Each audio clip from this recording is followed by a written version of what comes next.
benefit of the man coming along the hall toward her, pushing a wide dust mop.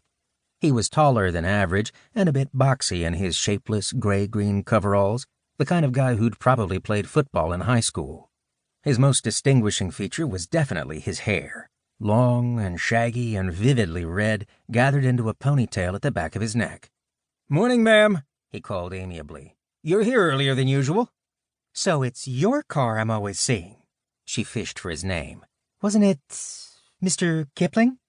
He grimaced. "Yes, ma'am, but everyone calls me Kip." "Kip," she acknowledged.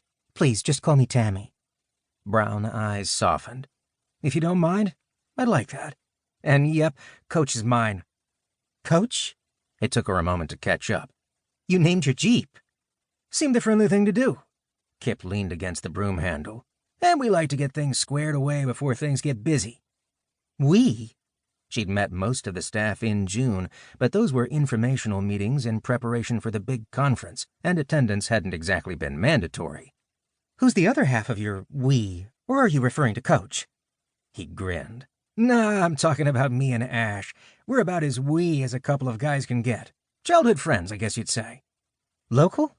Some days it seemed like she knew everybody in Archer, but his was a new face. "Close enough. Grew up in Fletching, but now I live up past Knocking." He waved for her to continue and accompanied her along the hall. "How was the conference?" Tammy's heart skipped with nervous excitement. "Amazing and intense. We had classes from morning to night, but they were all so interesting. And I was able to meet real Amaranthine." "Look at you, snubbing the slang." "Our first lessons were in etiquette." Tami shook her head. "Everyone's always saying riven, even on the news. Most of the attendees didn't even know there was a proper term." "But they set you straight?" "Kindly." She patted her satchel. "I brought back so much literature, and some of the information packets are thick as dictionaries. Even if we're not selected, I'm going to read it all."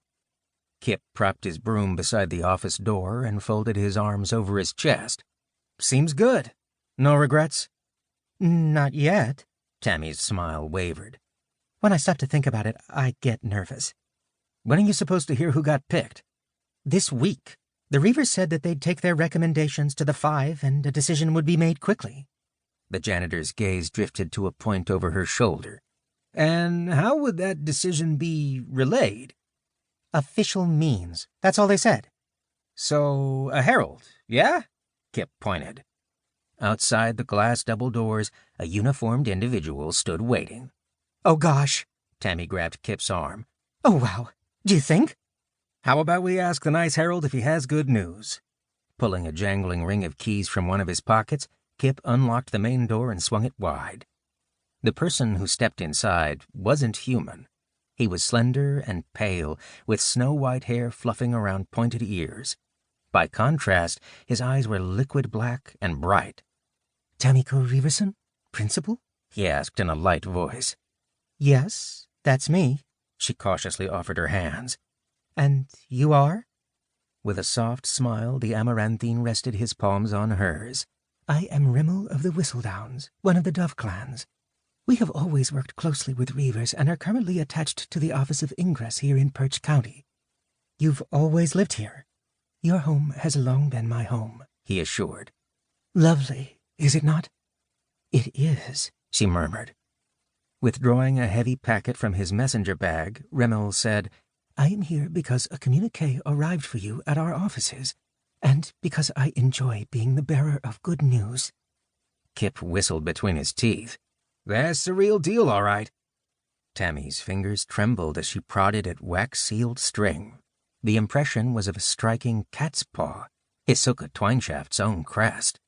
"Here," offered Kip, pulling a multi-purpose tool from one of his many pockets and unfolding a slender blade.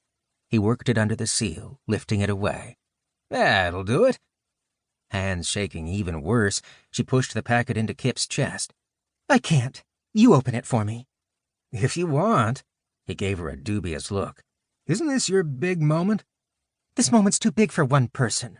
Tami flapped a hand at him. "Share it with me." "Yes, ma'am," he said with a jaunty salute. "Okay, there's a cover letter, signed with a paw print." Tammy's brow furrowed and she leaned in to see. "You can't be serious." "I'm totally kidding." She cuffed his shoulder. "What does it say?" The janitor straightened.